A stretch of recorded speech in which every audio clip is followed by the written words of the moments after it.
ಆದವನು Mecca, Christian ಆದವನು Vatican city, ಅದೇ ಹಿಂದೂ ಆದವನು.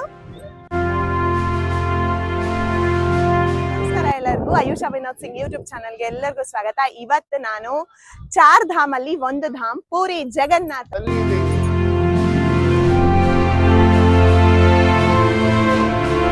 ಕ್ರಿಶ್ಚಿಯನ್ ಆದವನು ವ್ಯಾಟಿಕನ್ ಸಿಟಿ, ಮುಸ್ಲಿಂ ಆದವನು ಮೆಕ್ಕಾ, ಅದೇ ಹಿಂದೂ ಪೂರಿ ಜಗನ್ನಾಥ್ ಒಡಿಸ್ಸಾಗೆ ಬಂದು ದರ್ಶನ ಮಾಡಲೇಬೇಕು. ಇದು ಪುರಾಣಗಳಲ್ಲೆಲ್ಲ ಉಲ್ಲೇಖನೆ ಆಗಿದೆ.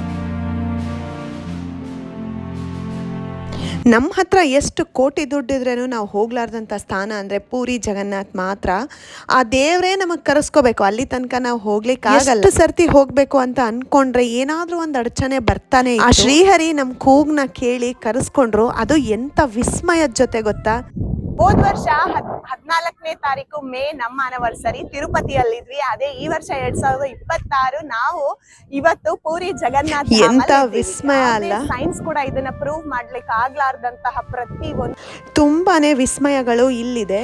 ನೀವು ದೇವಸ್ಥಾನದ ಮೇಲೆ ಧ್ವಜ ಏನ್ ನೋಡ್ತಿದ್ದೀರಲ್ಲ, ಅದು ಪ್ರತಿನಿತ್ಯ ಬದಲಾಗುತ್ತೆ.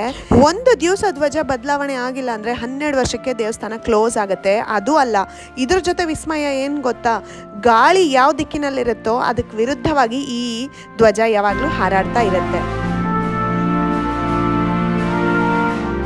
ನಾವು ಮನೇಲಿ ಎಲ್ಲರೂ ಕೂಡ ಪೂರಿಗೆ ಹೋಗಿ ಬಂದ್ಮೇಲೆ ಮನಸ್ಸಲ್ಲಿ ಆ ದೇವಸ್ಥಾನ ಅನ್ನೋ ಭಾವನೆನೇ ಇಲ್ಲ. ಅದು ನನ್ನ ಮನೆ ಅಂತ ಒಂಥರ ಇಮೋಷನಲಿ ತುಂಬಾ ಕನೆಕ್ಟ್ ಆಗೋಗಿದ್ದೀವಿ. ಸೊ ತುಂಬಾ ಜನರಿಗೆ ಹೋಗೋ ಆಸೆ, ತುಂಬಾ ಕ್ವೆಶನ್ಸ್ ಕೇಳಿದ್ದೀರಾ ಇನ್ಸ್ಟಾಗ್ರಾಮಲ್ಲಿ.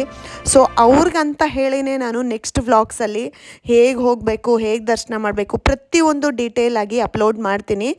ಸೊ ಅಲ್ಲಿವರೆಗೂ ನನ್ನನ್ನು ಸಪೋರ್ಟ್ ಮಾಡಿ, ಸಬ್ಸ್ಕ್ರೈಬ್ ಮಾಡ್ಕೊಳ್ಳಿ.